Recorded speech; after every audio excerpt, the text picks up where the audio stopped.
So the same thing always happens when a new device launches. The media gets review units ahead of the official launch, and we get to use them while we write our review.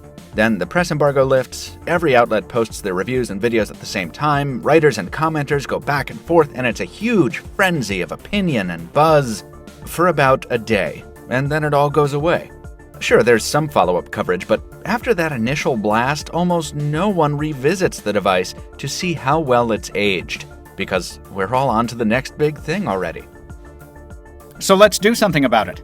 Let's take another pass at one of the most universally acclaimed smartphones ever.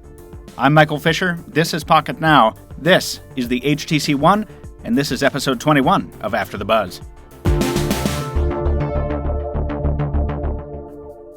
The HTC One isn't just another well-made smartphone. It's the comeback hit from a brand that desperately needed one to survive. And hit is an understatement.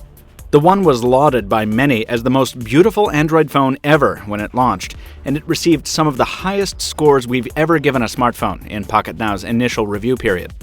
But that was almost 5 months ago.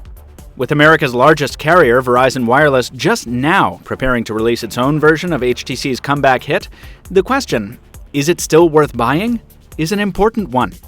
Let's see how our unit, a Sprint version on extended loan from HTC, has held up over time. One of the big concerns we had after first taking the One out of its box was in how the unit would deal with the rough and tumble life of a modern smartphone. Longtime viewers will know that we're not the biggest fans of phone cases at Pocket Now, and with a phone like this, that's doubly true. With its zero-gap aluminum and polycarbonate construction, machined speaker holes, and tasteful chamfered edges, the One is begging to be seen, not covered up with some ugly silicone shell. But does that mean scrapes and dings are unavoidable? The short answer is yes, but they don't look as bad as you'd think. Our HTC One has seen its share of drops onto carpets, car floor mats, and even one nasty run-in with hard kitchen tile. That kitchen impact was even enough to jar the SIM tray loose from the side of the phone, but the scar it left behind is actually pretty small. The beveled edges are susceptible to nicks and dings, and so is the aluminum backplate surface, but you need to get pretty close to see them. In everyday use, the One's backside actually looks pretty good after 5 months, and the Gorilla Glass 2 on the front is holding up well also. We're not saying you should take the One naked to the construction site, or carry it around in a pocket full of keys and coins, just that the phone holds up better than you might expect given its jewel-like appearance. Still, if you're the unlucky type who's looking for maximum protection, or if you're worried about staining the polycarbonate side rails with your grubby paws, you might want to consider a case. The One isn't just notable for its build quality. The new version of HTC's third-party Android UI, Sense 5, remains one of the most significant so-called skins of modern smartphone history. That's not just because it enhances the One's usefulness, though it does. More importantly, it works with the design of the phone aesthetically, and it doesn't slow down the Android experience at all. That's as true today as it was 5 months ago. The One's software runs like a well-oiled machine. Now, that's also the case with its Google Play Edition counterpart running stock Android, but there is a difference here. While we're normally relieved to return to stock Android after spending some time with the manufacturer skin, the reverse is true of the One. We actually prefer Sense 5 because of how well it plays with the One's look. And even the social streaming Blink feed has its uses from time to time.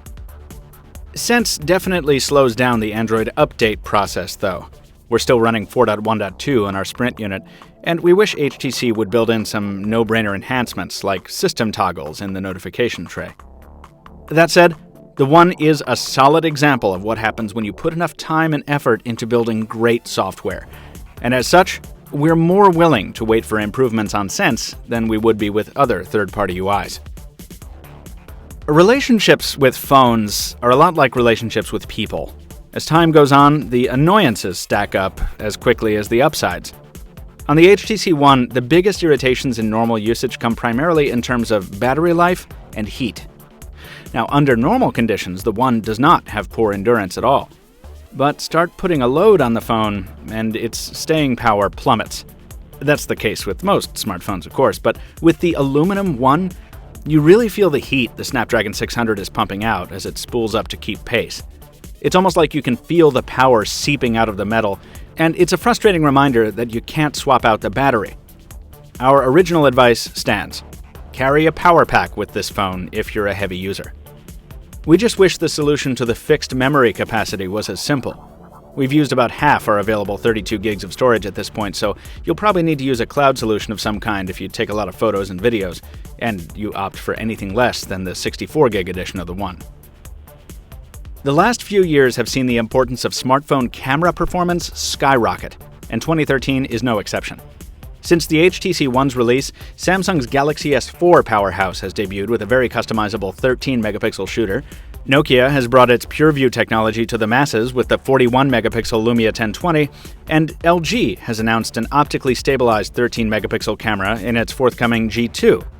Standing next to these, the 4-megapixel shooter in the HTC One isn't quite as impressive as it once was, ultra pixels or no. That's not just because of the resolution, megapixels aren't everything, after all, but because of the ridiculous pace at which other smartphone cameras are improving. If you can get past the spec sheet and the low resolution, though, you'll find a camera that still performs quite well in normal lighting, and it even beats out most of its competition in low-light shots thanks to its own helping of hardware stabilization. There's no shortage of options for honing your video and photo performance in the viewfinder, and HTC's Zoe feature is still one of the coolest ways to capture and share photos we've ever used. We miss it a lot when we carry phones other than the One, and it more than makes up for the camera's downsides. Another thing we miss when we use other phones? Boom sound. Some newer smartphones give the One a run for its money in sheer amplitude, but it's not all about volume. The front placement of the speakers and the wide space between them makes listening to music, movies, anything better, because it's clearer and it's more dynamic. We have been able to get the speakers to crackle once or twice on maximum volume, watching a movie with a lot of explosions, so they're not perfect. But that's not enough to change the fact that if you don't always want to be confined to earbuds, the One is the best smartphone for media consumption, from an audio standpoint. When the HTC One drops on Verizon Wireless on August 22nd, it'll be almost half a year old. That's about half a decade in smartphone years. The point of After the Buzz is to see how well a device ages in this ridiculously accelerated timescape, and the HTC One is doing so more gracefully than almost any other. It's basically the George Clooney of smartphones. We're still looking forward to seeing how HTC builds on the success of the One with its next models, and we're always hopeful the company can improve on its software update promptness. But as of today, we have no hesitation in continuing to recommend the One. It's a great Android experience running on stunningly beautiful hardware, and it's still one of our favorite smartphones ever. And that's going to do it for this episode of After the Buzz, folks. Don't forget there are 20 more here on our YouTube channel page and the initial reviews on all those devices as well at pocketnow.com. But before you go anywhere, please do drop us a like if you enjoyed the video. Leave a comment down below if you have something to say. We do enjoy reading those. And make sure and subscribe here on YouTube if you don't want to miss future videos from Pocket Now. Until next time, this has been Michael Fisher. Thank you for watching. We'll see you soon.